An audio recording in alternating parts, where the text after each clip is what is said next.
Bienvenue pour vivre ensemble cet instant des paroles de la vie éternelle avec Marc Joseph. Je suis encore là, à la grâce de Dieu, pour te rappeler que ce jour du 24 août 2026 est pour toi un jour de grâce, un jour de bénédiction. Prends seulement conscience de la présence de Jésus-Christ dans ta vie. Je ne te parle pas de la religion. Ouais, souvent les gens pensent que je parle, non, je ne suis pas un religieux. Je ne parle pas de la religion. Je parle de la présence de Jésus-Christ. Car aucune religion ne peut changer ta vie. Aucune religion ne peut transformer ta situation. Aucune religion ne peut te conduire à la vie éternelle. Seul Jésus-Christ dit, c'est lui qui croit en moi. Ah, la vie éternelle. Raison pour laquelle je t'invite, comme j'invite à tous ceux que je rencontre, croire en Jésus-Christ. Car le plus grand cadeau que je peux apporter à quelqu'un, c'est le nom de Jésus-Christ. C'est ce cadeau-là, que même quand ton corps quittera cette terre, qui ne te quittera jamais. Jésus-Christ, c'est mon bien essentiel. C'est pour ça, je voudrais que Jésus-Christ devienne pour toi aussi ta richesse essentielle, ta richesse principale. La seule richesse qui est réellement à toi. Tu peux posséder belle maison, belle voiture, tout. Un jour, tu quitteras tout. Mais si tu détiens dans ta vie la présence de Jésus-Christ, Jésus-Christ dit, je suis avec toi tous les jours. Il n'a pas dit sur cette terre, hein? Il a dit jusqu'à la fin du monde.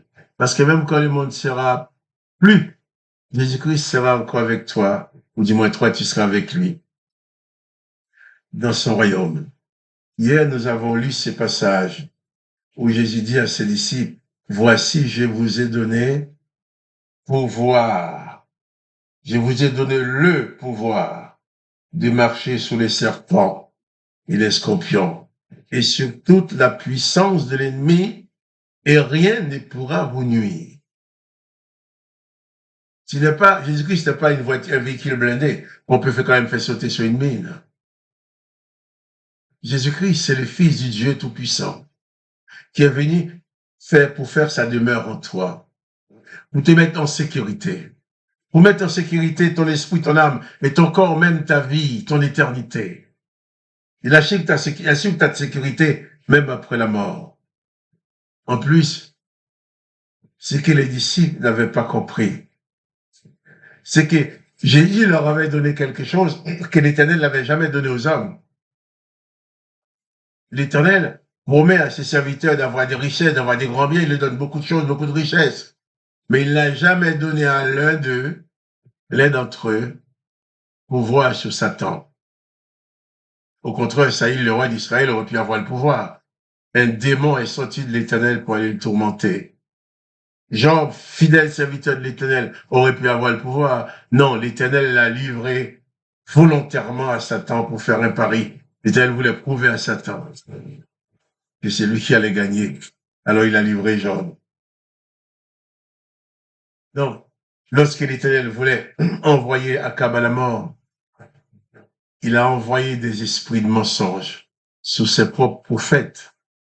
Et les prophètes de l'Éternel ont prophétisé du mensonge au nom de l'Éternel à Akab pour envoyer celui-ci à la mort. Mais Jésus-Christ lui dit qu'il te donne le pouvoir de dominer sur les puissances de l'ennemi. Les disciples étaient étonnés en disant, même les démons nous sont soumis. Jésus dit, mais je voyais Satan tomber du ciel comme une éclair. Et voici moi, Jésus-Christ. Je vous ai donné le pouvoir. Ce n'est pas je vous donnerai. Je vous ai donné le pouvoir de marcher sur les serpents, les scorpions et sur toute la puissance de l'ennemi. Et rien ne pourra vous nuire. En disant tout ça, je pense à mon père qui m'a inculqué les premiers rudiments de l'évangile dès mon enfance. Mon père venait d'une famille de sorciers. Une famille où tout le monde vivait vainqué par les esprits du vaudou. Mon père était choisi par les esprits du vaudou pour devenir le prêtre du vaudou de la famille. Pourquoi? Parce que mon père était le dernier de la famille et il était né après des jumeaux. La grande superstition, tu es né après des jumeaux, tu as la puissance. Mon père était choisi pour cela. Les jours où mon père a refusé de faire ça, tous les démons de la famille sont déchaînés contre lui. Et mon père a trouvé la vie parce qu'il y a un des sorciers, on appelle des gangans en Haïti, des gangans, qui est vrai, l'aider à s'en sortir, lui a dit, eh bien, il n'y a aucune solution pour toi. Je ne devrais pas te dire ça, mais la seule solution qui te reste, c'est d'aller voir ces gens-là à côté de chez toi, qui sont réunis sur une tonnelle en train de chanter le nom de Jésus. Va voir ces gens-là, peut-être. Je ne devrais pas te dire ça, mais je te le dis quand même. Voilà, c'est ces prêtres de vaudou, ces grands sorciers, qui ont dit à mon père, il n'y a que l'évangile qui peut te sauver. C'est ainsi que mon père a été voir ces gens qui chantaient Jésus. Et il a eu la vie sauve avec ses enfants. Et quand la famille de mon père a appris ça, ils étaient déçus. Ils ont dit que Marcel a trahi la famille. Marcel fait la honte de la famille. Tout le monde était en colère contre lui. Sa propre mère avait dit, j'aurais préféré qu'il meure que d'entendre ça, que devient une telle trahison. C'est pour vous dire. Après, et la famille et tous les esprits vaudous de la famille sont déchaînés contre mon père pour l'anéantir. Des années après, il y a un des membres de la famille qui avait le responsable des choses, la responsabilité des choses, qui dit à mon père, toi, tu es un plus grand diable que nous. Mon père dit, comment plus grand diable? Tu sais ce que je dis? À chaque fois qu'on t'appelle dans notre cérémonie pour te poignarder, tu arrives toujours avec un gros livre sous ta poitrine, on ne peut pas traverser le livre, on plante, mais ça passe pas. Tu es plus fort que nous. Mon père n'avait rien fait pourtant.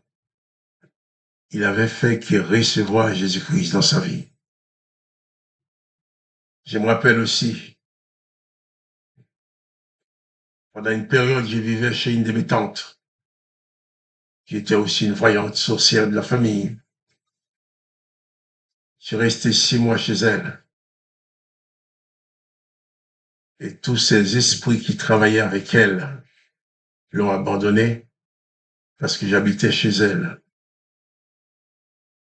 Elle a cherché à savoir pourquoi les esprits lui ont dit, tu as fait entrer mon ennemi à la maison. Nuit et jour, prononce le nom de Jésus. Autant qu'il est là, on ne fera rien avec toi. Ma tante ne savait pas comment me faire sortir. Quand j'ai appris ça, elle dit, ma tante, je m'en vais. Ah oui, mon fils. Vas-y, tu peux t'en aller. Tu peux revenir ta tante quand même. Voilà. La présence de Jésus-Christ dans ta vie, sans que tu les saches, sans que tu fasses quelque chose de particulier, la présence de Jésus-Christ dans ta vie paralyse la puissance de l'ennemi. Jésus-Christ te donne le pouvoir est en toi. Tu n'as pas besoin d'aller te faire 40 jours de jeûne. Tu n'as pas besoin d'aller faire 8 jours de jeûne. Tu n'as pas besoin de faire jeûne ceci, jeûne cela pour recevoir le pouvoir. Jésus te l'a déjà donné. Il faut seulement les saisir par la foi. Jésus dit, voici, je vous ai donné le pouvoir sur le serpent, les scorpions et sur toute la puissance de l'ennemi et rien ne pourra vous nuire. C'est d'une extrême importance. Cesse de te cacher, de dire, je vais gêner, je vais prier, je vais ça. Non. Tu veux gêner, tu veux prier, c'est ton affaire. Mais c'est pas ça qui va te donner la puissance de Dieu. C'est pas ça qui va te donner la victoire sur les démons. Ce qui donne la victoire sur les puissances démoniaques, c'est ta foi en Jésus-Christ. C'est même, je dirais, quand tu seras dans un état conscient, et tu sois conscient de ce que Jésus t'a donné, et tu vas l'exercer. Sinon, tu vas passer ta vie comme un mendiant, mais tu ne recevras jamais rien, puisque tu l'as déjà reçu. Tu m'en dis ce qu'on t'a déjà donné. Ça sert à rien. Il faut placer ta foi en Jésus-Christ, ta foi en sa parole. vivre selon sa parole. Il faut que tu cesses de réciter les psaumes de malédiction qui se trouvent dans l'Ancien Testament. Il faut que tu cesses de prononcer les paroles de David, les paroles de Moïse. Il faut que tu cesses de réagir comme eux dans la vengeance, dans la haine de l'autre. Et t'installer pleinement dans les dimensions de la grâce de Jésus-Christ. En sorte aussi que quiconque s'approche de toi puisse recevoir non la condamnation, puisse recevoir la grâce. Parce que tu es rempli de grâce de Jésus-Christ, tu deviens distributeur de la grâce de Jésus. Quiconque s'approche de toi recevra le pardon. Je reviendrai encore sur ce texte demain, Dieu voulant. Mais pour le moment, moi, Marc Joseph, je te dis à demain pour les paroles de la vie éternelle.